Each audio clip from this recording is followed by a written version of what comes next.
Julia, Megan, Papa and George. And we are from Victoria CP School in Wrecsam.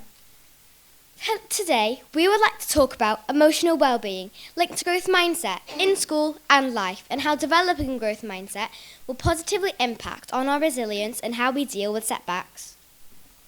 The term growth mindset was coined in Professor Carol Dweck's 2006 book, Mindset, The New Psychology of Success. And this is the book on the board now. Growing up today is tough, isn't it? Yeah. Isn't it, everybody? Yes. The world is changing so quickly. Every one of us will struggle at some stage whilst we are growing up. Over 5,600 childline counselling sessions were with children aged 11 or under. That's us. Mental and emotional health and well-being remains the top concern for children and young people contacting Childline. But today, we are here to focus on hope and growth mindset, as we believe that if you have a growth mindset, you can achieve anything and will also be positive about life. Here we have George and Pepper. They are twins. George and Pepper are in the same class at school, and although they are twins, they think in different ways. Let us illustrate. Finishing off our spelling test. Okay, children, last words. Discombobulate. Really? George, your score was 3 out of 10. 3 out of 10? Oh dear, not very good this week. There are so many words I don't know how to spell. Yet, I will practice every day, and next week I will do better. Pepper, George, I'm looking forward to see your marks next week. Pepper, your score was 5 out of 10. 5 out of 10. Why can't I learn my spellings? These spellings are silly anyways. I'm never going to use these spellings in real life anyways. What's the point? My spell check will correct them for me. That's not the kind of attitude we expect from our students. As you can see, the twins think in very different ways. Even though George's score was low, he understands that he will improve with effort and that he can... George is displaying his growth mindset. He is hopeful and determined. Papa, however, has closed down his brain and has given up. He has a fixed mindset. He doesn't believe that he can get better. Here is another example. Sophia and Solin are friends in an art class. Okay, children, we're in art class, and today we are going to be painting pictures.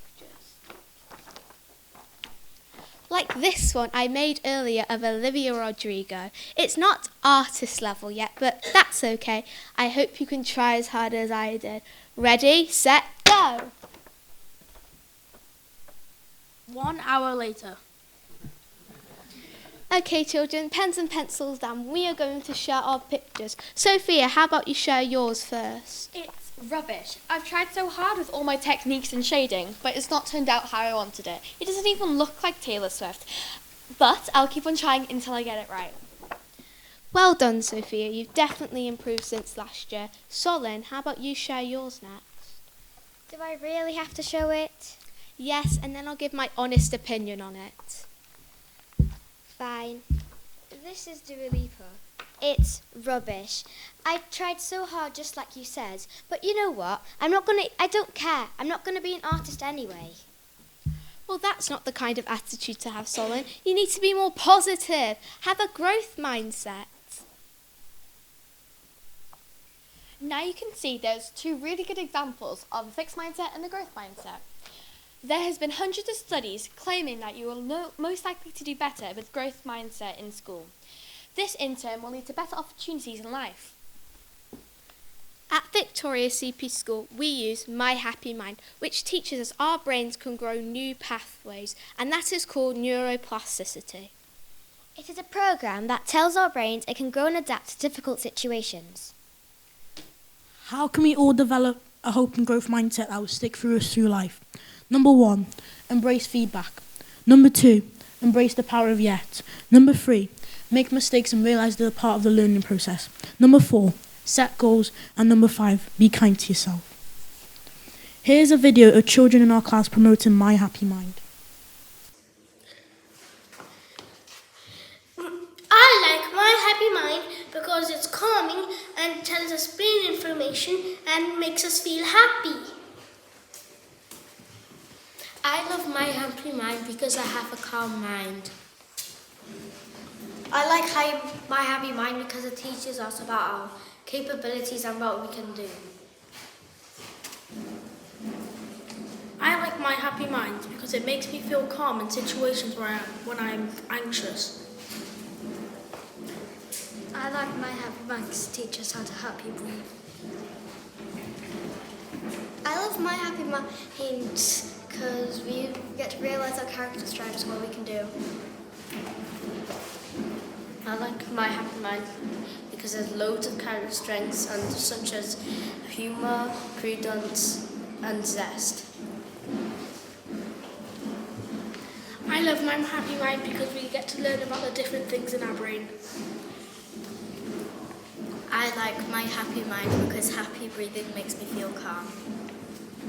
I like my happy mind because when we do happy breathing, I feel very relaxed. I love my happy mind because it helps us develop an attitude of gratitude and appreciation. I love my happy mind because it enhances our mental health and it lets us reflect on ourselves. I like my happy mind because of the brain module team hack and how it helps us in our daily life situations. Don't put up with a fixed mindset. You can be the change. Give it a go. Answer these questions with no, not yet. Can you do a double backflip somersault? No, not yet. Can you speak Chinese? No, not yet. I can't hear you. One more time. No, not yet. We hope you enjoyed our speech and this makes an impact on you all. Thank you for listening to us today.